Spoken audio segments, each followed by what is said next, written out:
आज का हमारा टॉपिक है योगा थेरेपी, जो कि एक इंडियन साइकोथेरेपी है। योगा क्या है?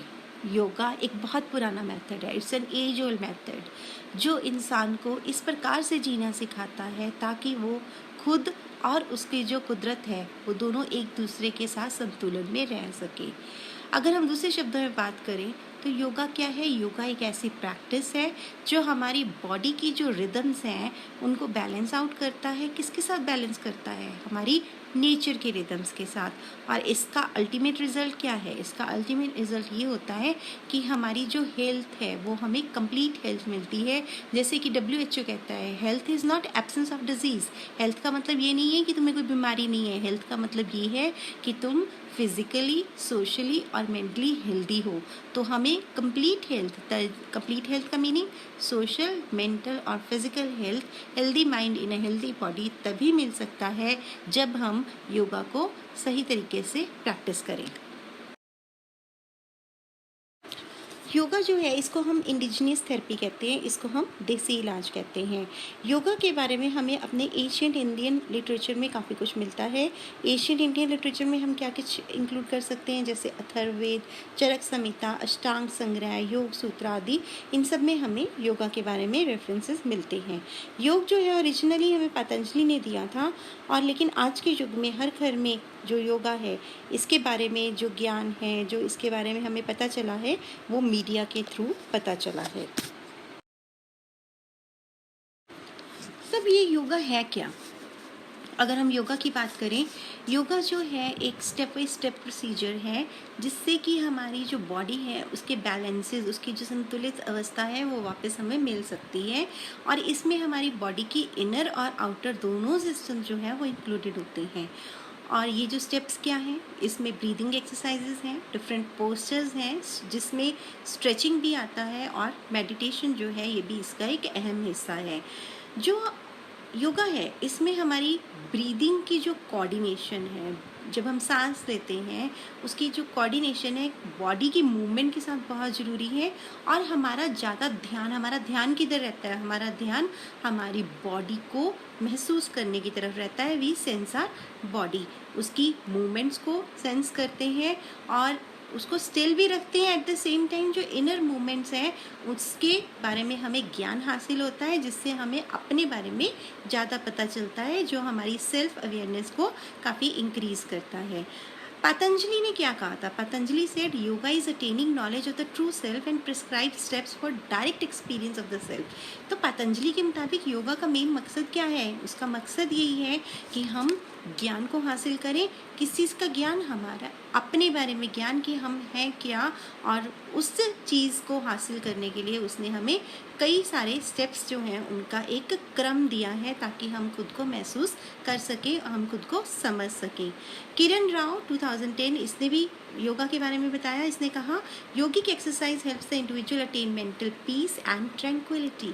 तो किरण राव क्या कहती है? शी सेज कि जो योगिक एक्सरसाइज है इसके साथ हमें मेंटल पीस मिलती है, मानसिक शांति मिलती है, और एक शांति की अवस्था में हम पहुंच जाते हैं।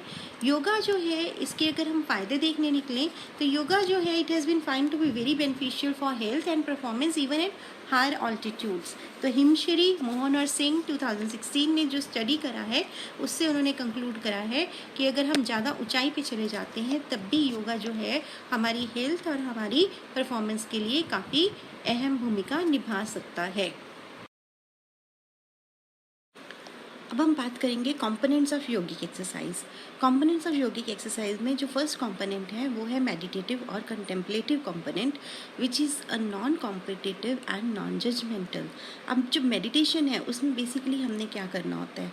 उसमें हमने अपने जो ध्यान लगाना होता है, और वो कैसा ध्यान है जिसमें हमने किसी के साथ कोई मुकाबले की भावना नहीं रखनी, मतलब कोई आइडिया पहले क्यों आया, कोई बाद में क्यों आया, वहाँ कोई कॉम्पिटिशन नहीं है, और ना ही किसी जो दिमाग में ख्याल आ रहे हैं उसके बारे में कोई जजमेंट अपनी देनी है। उसके बाद जो सेकंड है that is proprioceptive awareness involving low to moderate levels of muscular activity while mentally concentrating on muscular movement. तो योगिक एक्सरसाइज के दौरान क्या होता है कि प्रोप्रायोसेप्टिव मीन्स हमारे अपने जो ऑर्गन्स हैं वो क्या कर रहे हैं उसके बारे में जानकारी होना। तो यहाँ पे क्या होता है कि लो टू मॉडरेट लेवल्स जो मस्कुलर एक्टिविटी हमारे साथ जा रही है, जैसे हम बॉडी पोस्चर कर रहे हैं, ब्रीदिंग कर रहे हैं, तो वो जो सारी मूवमेंट्स हैं, मसल्स की मूवमेंट्स हैं या ऑर्गन्स को हम फील कर सकते हैं, उनकी मूवमेंट को फील कर सकते हैं। So that is what is the aim of this yogic exercise. Then breath centering, yoga में हम अपनी ब्रेथ के ऊपर कॉन्सेंट्रेट करते हैं कि हम कब सांस अंदर ले रहे हैं, बाहर ले रहे हैं, रोक रहे हैं, तो वी फील इट कि हाँ अब ये सांस लिया और ये जा रहा है। So focusing on anatomic alignment such as spine, trunk, pelvis और प्रॉपर फिजिकल फॉर्म। तो हम अपना जब योगा करते हैं तो हम प्रॉपर आसन में बैठते हैं, और प्रॉपर आसन का मतलब क्या होता है कि हमें बहुत ध्यान से अपना बॉडी पोस्चर जो है उसको मेंटेन करना है।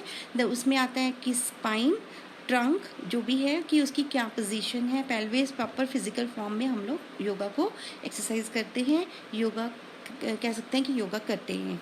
Then is related to being energy centric as an awareness of an individual's flow of intrinsic और vital life force. Ultimately yoga करने से हमें एक एनर्जी का केंद्र मिलता है, हम उस पर फोकस करते हैं, उसके बारे में हम अवेयर होते हैं कि किस तरह से जो हमारी जीवन की शक्ति है वो फ्लो कर रही है। अब अगर हम आगे बात करते हैं that is schools of yoga. Schools of yoga में हमारे पास है हाथी योगा, इसका मेन फोकस है आसन्स पे, ब्रीदिंग एक्सरसाइजेज और मेडिटेशन पे। उसके बाद एक सेकेंड स्कूल जो है दैट इज कुंडलिनी योगा, इसका मेन पॉस्टुलेट है 7 chakras and their activation through yoga. ये मान के चलते कि हमारी बॉडी में 7 चक्र होते हैं और हमें उन 7 चक्रों को एक्टिवेट करना है। नेक्स्ट इज अष्टांग योगा और 8 लिम्स ऑफ योगा, ये हमें पतंजलि ने दिया था। और लास्ट इज तंत्र योगा, जिसका मेन फोकस है radical techniques to clean body and mind. Body is considered as means to attain salvation. तो बेसिकली तंत्र योगा ये मान के चलता है कि जो हमारा शरीर है ये हमें क्यों मिला है, ताकि हम इसके ज़रिए मोक्ष को पा सकें, और मोक्ष को पाने के लिए हमें बॉडी को क्लीन और माइंड को क्लीन रखना है। 8 फोल्ड पाथ की बात करेंगे। 8 फोल्ड पाथ जो है ये अष्टांग योग का हिस्सा है जो पतंजलि ने दिया था। इसके बारे में योग सूत्र में मेंशन किया गया है। पतंजलि ने योग सूत्र अराउंड 200 BC से लेके 200 AD के बीच में लिखा है। बेसिकली अष्टांग योग के मुताबिक हमारा मेन गोल क्या है, हमारा मेन एम क्या है, वो है चित्तवृत्ति निरोध। अष्टांग योग जो है इसमें बेसिकली हम अष्टांग योग को 8 फोल्ड पाथ भी कह देते हैं, और इसका मेन जो 8 फोल्ड पाथ है या 8 स्टेप्स जो हैं, इसका मेन जो गोल है वो है इंसान की शख्सियत की कंप्लीट डेवलपमेंट, उसकी पर्सनालिटी का विकास। 8 फोल्ड पाथ जो है उसके 8 स्टेप्स कौन कौन से हैं? फर्स्ट है यम, सेकंड है नियम, थर्ड है आसन, फोर्थ है प्राणायाम, फिफ्थ है प्रत्याहार, सिक्स्थ है धारणा, सेवेंथ है ध्यान और 8th है समाधि। इनके बारे में अभी आगे हम डिटेल में बात करेंगे। तो अब हम बात करेंगे यम की। यम क्या है? ये सोशल बिहेवियर से डील करता है कि सामाजिक व्यवहार कैसा होना चाहिए, जो हमारे आसपास लोग हैं उनके साथ हमें कैसे पेश आना चाहिए, क्या सही है और क्या गलत है। So it includes the moral principles और डूज एंड डोंट्स। इसके आगे 5 स्टेप्स हैं। फर्स्ट है अहिंसा। अहिंसा क्या होता है कि हमने किसी को मारना नहीं है, किसी के ऊपर हिंसा से पेश नहीं आना। सेकेंड है सत्य या ट्रुथफुलनेस, ये है कि सबसे सच बोलो, कभी भी झूठ नहीं बोलना चाहिए। देन थर्ड है अस्त्या और नॉन स्टीलिंग, कभी किसी की और की चीज़ हमें छीननी नहीं चाहिए, मीन्स धोखे से भी या चोरी छुपे भी नहीं लेनी चाहिए, नॉन स्टीलिंग। फोर्थ है ब्रह्मचार्य और सेलिबेसी, हमें एक साधारण जिंदगी जीनी चाहिए। एंड फिफ्थ है अपग्रह या नॉन पजेसिवनेस, जिसका मतलब क्या है कि हमें किसी भी चीज़ को लेके इतना पजेसिव नहीं होना चाहिए, इतना सेंसिटिव नहीं होना चाहिए कि जब हमारे पास वो चीज़ ना रहे तो हम वो बर्दाश्त ना कर सकें। सेकेंड, अब हम बात करेंगे नियम की। It is related to self discipline and responsibility. इसका मतलब है कि हम खुद से कैसे व्यवहार करते हैं। तो इसमें आगे क्या स्टेप्स है? शौच और प्योरिटी, मीन्स हमें अपने आप को साफ़ सुथरा रखना चाहिए। संतोष और कंटेंटमेंट, हमें अपने आप को सेटिस्फाइड रखना चाहिए। उसके बाद थर्ड है तपस और ऑस्टेरिटी, मीन्स हमें अपने आप को शुद्ध रखना चाहिए।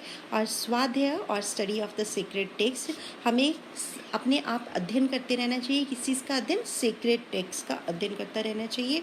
और पांचवा है ईश्वरा परानिधाना और अवेयरनेस ऑफ द डिवाइन, हमें जो वो भगवान है उसके बारे में अवेयर होना चाहिए, उसके बारे में जानू होना चाहिए।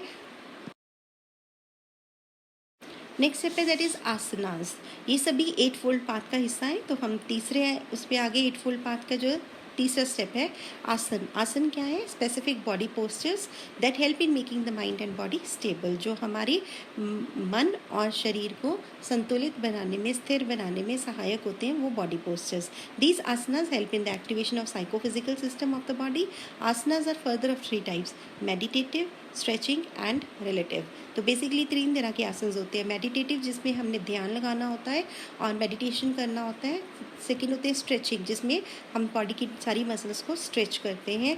और तीसरे हैं relative. They should be done effortlessly and posture should be maintained for the time it can be done conveniently. तो योगा करते हुए हमेशा हमें यही कहते हैं कि कभी भी अपने आप को ओवर स्ट्रेस नहीं करना चाहिए। मीन्स अगर आपको थकावट फील हो रही है तो फिर आपको रेस्ट कर लेना चाहिए या उसको डिसकंटिन्यू करने चाहिए। धीरे धीरे जो है टाइम उसको इंक्रीज़ करना चाहिए। तो इसलिए ये आसन्स जो हैं ये हमारे लिए काफ़ी इंपॉर्टेंट है। ये हमारे कंप्लीट साइकोफिजिकल सिस्टम को एक्टिवेट करते हैं।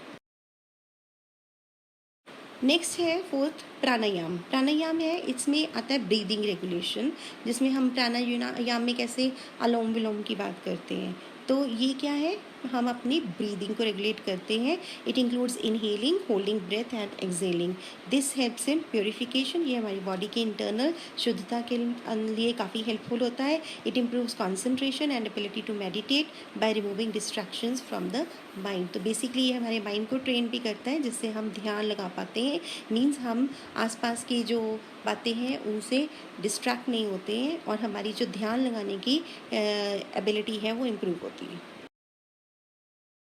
नेक्स्ट स्टेप जो है दैट इज़ प्रत्याहारा। जैसे जैसे हम आसन्स करते हैं और मेडिटेशन करते हैं तो वैसे वैसे हमारा जो बॉडी है या हमारा माइंड है वो ट्रेन होता है। तो अब इस स्टेप पे आके क्या होता है, इससे हम अपनी जो सेंसेस हैं उनको बाहर से विड्रॉ करके अंदर केंद्रित करते हैं। So at the time of meditation, breathing exercises और doing yoga postures, we withdraw the senses. In other words, any activity during yoga that requires shifting the focus of attention inwards is called pratyahara. Means हम पूरा ध्यान अपना पूरा resistant इस चीज़ पे लगाते हैं कि हम अपना जो ध्यान है वो बाहर से अंदर की तरफ ले आए। जो भी आसपास की बातें हमें डिस्ट्रैक्ट कर रही हैं वो हमें डिस्ट्रैक्ट ना कर पाए।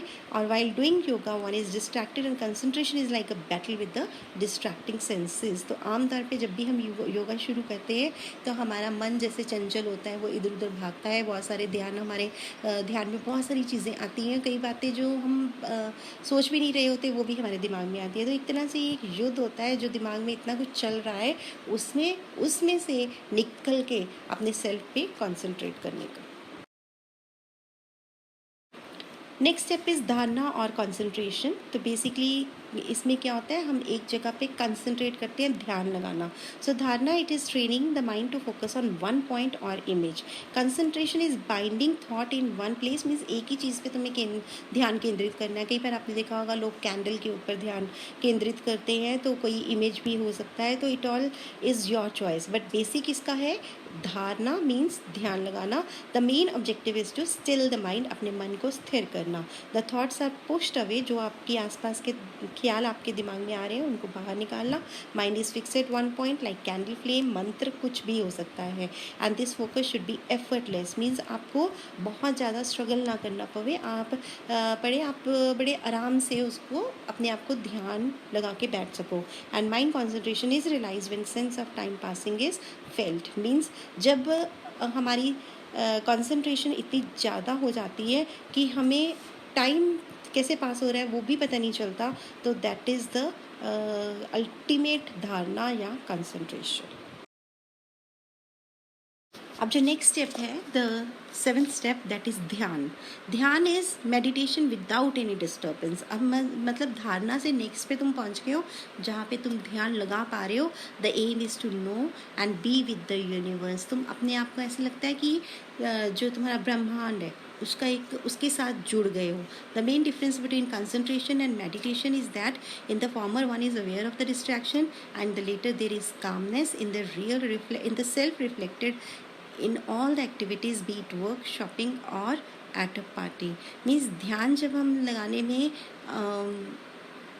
काबिल हो जाते हैं तब हम शांत हो जाते हैं. मतलब जो हमारा धारणा है वहाँ पे हम कोशिश कर रहे होते हैं, लेकिन बहुत सारी बातें हमें डिस्ट्रैक्ट करने की कोशिश करती हैं और हम उनसे एक तरह की बैटल, एक युद्ध करके अपने आप को कंसंट्रेट करने की कोशिश कर रहे हैं. लेकिन जब ध्यान की स्टेज पे पहुँच जाते हैं तो आप ध्यान लगाना सीख जाते हो और आपके अंदर एक शांति की भावना आ जाती है और वो आपके सभी कामों में नज़र आती है, चाहे कहीं काम कर रहे हो, चाहे शॉपिंग कर रहे हो या पार्टी में हो.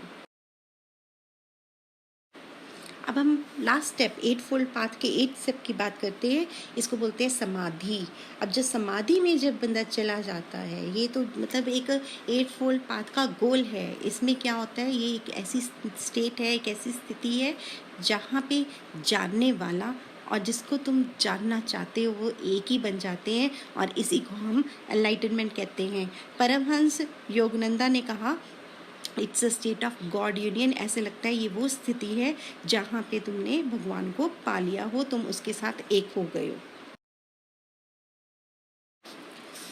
जो 8 फोल्ड पाथ है तो इसमें हमने देखा कि 8 स्टेप्स हैं और ये जो 8 स्टेप्स हैं ये इकट्ठे काम करते हैं. जो पहले 5 स्टेप्स हैं ये स्टार्टिंग स्टेप्स हैं जिसमें हमारे बॉडी पोस्चर्स वगैरह के ऊपर हम एक्सरसाइज करना शुरू करते हैं, कंट्रोल करना शुरू करते हैं और ये हमारी स्पिरिचुअल हेल्थ का बेस है. पहले जब शरीर के अंदर हम उतनी फ्लेक्सिबिलिटी ले आते हैं, उसके अंदर एक स्टेबिलिटी ले आते हैं और तब हम जो है लास्ट जो हमारे 3 स्टेप्स हैं उनके ऊपर आ सकते हैं. जो 3 स्टेप्स हैं they are related to reconditioning of the mind. मतलब पहले बॉडी के ऊपर ध्यान देंगे, उसके बाद हम माइंड को रिकंडीशन करते हैं और these steps are in continuation of the first 5 steps. ये नहीं कि तुम सीधा इधर पहुंच जाओगे धारणा पे या ध्यान पे या एनलाइटनमेंट पे. तो फर्स्ट 5 स्टेप्स जो हैं they are the base and they are not, the last 3 are not possible without the first 5 steps. They help in the realisation of one self with the spirit. तो last 3 जो steps हैं वो हमें खुद को हासिल करने में और हमारी जो आत्मा है उसके साथ जुड़ने में सहायक होते हैं. अब ये तो हमने अभी तक देखा योगा क्या है. तो योग जो है वो एक तरह की थेरेपी की तरह आजकल यूज़ हो रही है और रिसर्च जितनी भी हुई है तो उससे हमें ये पता चलता है कि जो योग आसन हैं दे हेल्प इन रिड्यूसिंग एंजाइटी. ये स्टडी की थी Sridevi and Krishna Rao 96. They help in reducing depression. They also help in controlling the alcohol dependence. Means जो लोग बहुत ज़्यादा ड्रिंक करने लगते हैं वो अगर योगा करने लगे तो उनकी अल्कोहल के ऊपर जो निर्भरता है वो कम हो जाती है.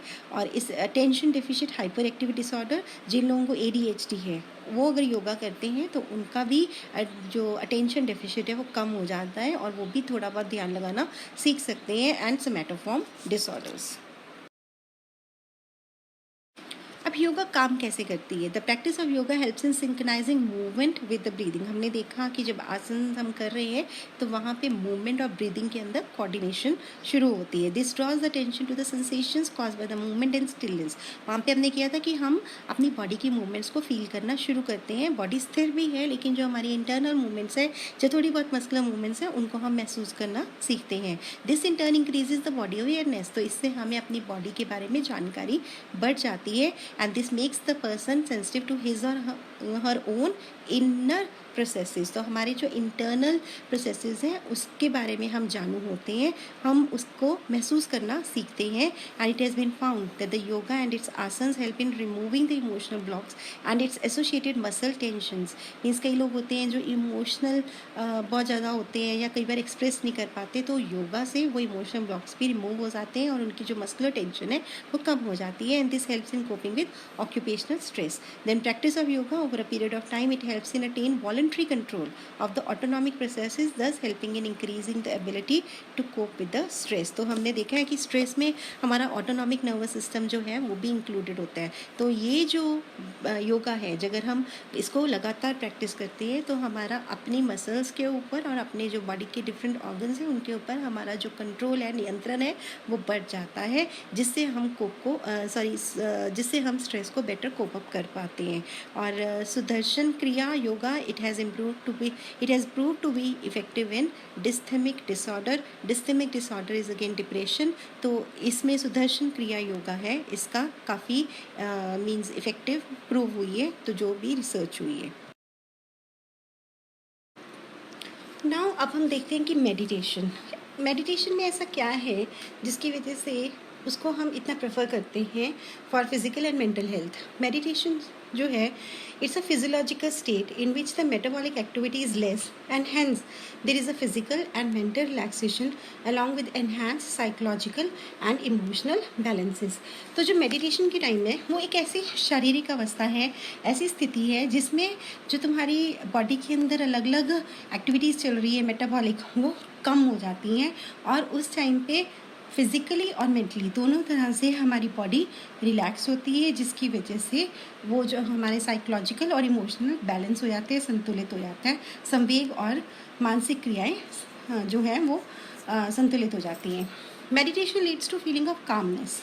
मेडिटेशन के साथ तुम्हें शांति की फीलिंग आती है, उससे तुम्हें ये फील होता है कि जैसे तुम्हारी अपनी थॉट प्रोसेसेस के ऊपर बेटर कंट्रोल हो गया, नियंत्रण हो गया और तुम ज़्यादा ध्यान भी दे पाते हो, तुम्हारी जो कंसंट्रेशन है वो इंक्रीज़ हो गई।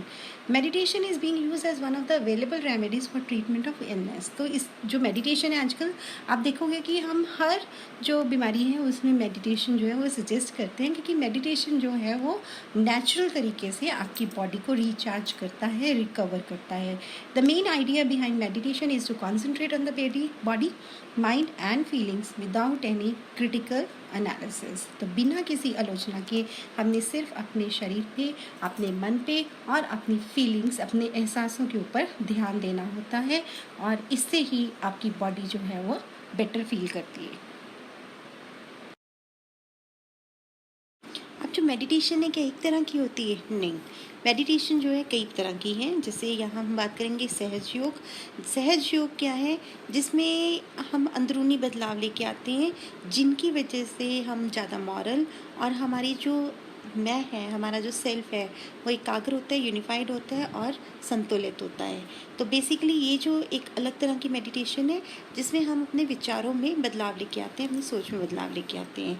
सेकेंड है राजयोग मेडिटेशन। जैसे कि हमें नाम बताता है, राज मीन्स किंग, और जो किंग्स जो होते थे वो कैसे होते थे? दे यूज टू लिव इंडिपेंडेंटली और सेल्फ कॉन्फिडेंस के साथ। तो फिर ये जो राजयोग मेडिटेशन है इसमें भी योगा को प्रैक्टिस इस तरह से किया जाता है ताकि हम सेल्फ डिसिप्लिन में रहें और जिससे हमारा बेटर सेल्फ कॉन्फिडेंस हो, हमारी जो अपने ऊपर विश्वास है वो बढ़ जाए।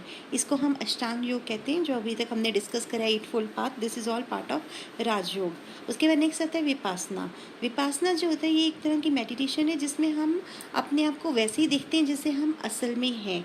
इसमें हम सेल्फ ऑब्जर्वेशन करते हैं और सेल्फ ऑब्जर्वेशन के साथ सेल्फ ट्रांसफॉर्मेशन आती है, सेल्फ मैं में बदलाव आता है और हमें माइंड और बॉडी का जो रिलेशनशिप है उसकी बेटर समझ होती है। और लास्ट जो है दैट इज़ ट्रांससेंडेंटल मेडिटेशन। इसमें एक मंत्र होता है जिसके ऊपर तुम कंसंट्रेट करते हो और जो मंत्र है उसके ऊपर कंसंट्रेट करके ही हमारा जो फोकस है वो बनता है। अगर हम देखें कि सभी जो योगा के टाइप्स हैं उसमें कॉमन क्या है, बेसिकली सभी टाइप्स ऑफ योगा में making the mind still means मन को स्थिर करना, वृत्ति जिसको बोलते हैं वो इंक्लूडेड है, वो सभी में आता है। ईगो सेपरेशन मीन्स जो मैं है उससे उसको अलग रख के सिर्फ खुद को महसूस करना, जिसको बोलते हैं अहम भाव। और लास्ट अटेनिंग एक्सपीरियंस मीन्स तुम सब कुछ छोड़ के, सारी डिस्ट्रैक्शन को छोड़ के खुद को जो एक्सपीरियंस करते हो जिसको बोलते हैं सम भाव। वो तीनों ये एलिमेंट्स जो हैं सभी टाइप ऑफ योगा में कॉमन है।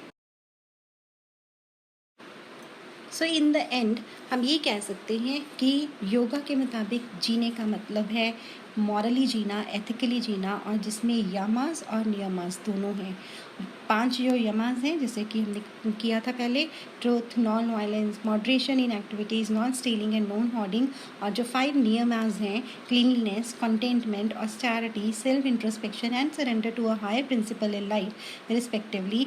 And in addition to these yoga based life also includes practice of physical postures जैसे आसन्स, प्राणायाम जिसमें ब्रेथ रेगुलेशन है, control of senses, pratyahara and meditative techniques like dharana, dhyana and समाधि, ये सब इकट्ठे मिल के अगर हम ये सब कुछ कर पाते हैं तो इससे हमारी जो बॉडी है वो हेल्दी रहती है, बोथ फिज़िकली एंड मेंटली, और हम जो हैं हर काम में एक्टिव रहते हैं, हम कंसंट्रेट कर पाते हैं और चीज़ों को बेटर समझ पाते हैं।